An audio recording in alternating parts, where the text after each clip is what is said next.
from China. And yeah, when I apply this school, and this school's requirement is much more difficult than UTS. So I think maybe the Sydney Uni is more elite. If you see, if you read the university rankings from Times or like other magazines, it says USYD has better education than UTS. Probably Sydney. Sydney. Things I've been told and things I've heard, I'd say USYD is a more elitist sort of thing. Sydney Uni just because of the perception, but really I think they're both the same in terms of academics and level of education. But then UTS doesn't have arts, so you don't have that traditional aspect to the universities that Sydney Uni has. I'd definitely say USYD, just because of the stigma that's attached to it. Sydney Uni has a longer history, and I think the campus environment is much more better than the UTS because it has much more buildings and much more basic equipment or something. Just like the library and like some sports equipment. And I think the UTS is not large as like the USYD. USYD has better education. USYD has like better knowledge professors and like tutors, and they have higher education like quality system. UTS doesn't have pharmacy and like other courses that USYD has. I think it depends on what you're studying, but in general, probably Sydney. I heard UTS has a better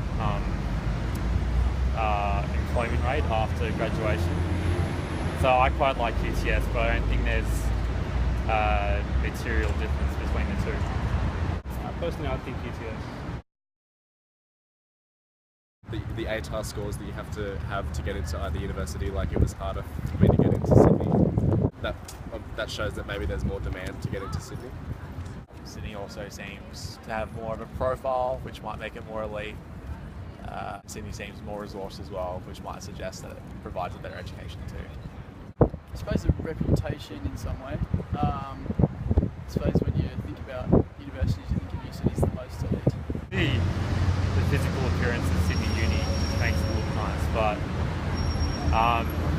really from what I've heard about graduates, as long as you do well, I don't think there's any real difference between which uni you go to.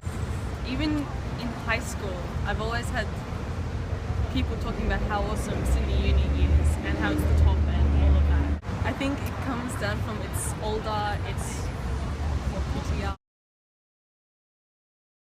Yeah, of course, I think. Yeah. The fee is a little high. I had to pay my own tuition fee, so yeah, that was really hard, and it kind of like affected my education.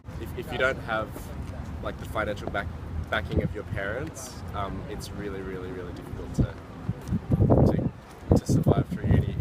It's not even about just paying fees. It's also like finding work and having enough money to pay rent and eat and all that kind of thing, whilst also spending, full time at uni. Your finances can affect your education in that you might not have the same access to resources and teachers that others might with more finances. It can also make travelling harder, etc. There are obviously means by which that can be overcome through sponsorship, etc. The fees involved with studying have more of an impact on those with less finances too. Yeah, I think it does. I don't think it should, but I think it does. No, not particularly. I think in some situations where people come from lower socioeconomic backgrounds in Sydney it may, but I think most people in Sydney being fairly egalitarian, I don't think it matters too much. The first thing that you see when you look at your ATAR is basically you get a reduction in your ATAR mark to enter any university based on upfront payment amount. So if you have the money to pay upfront, you can get into certain courses that you might not be able to. Not really. We do have PECs, so that helps a lot. If we didn't, yeah, it would affect it.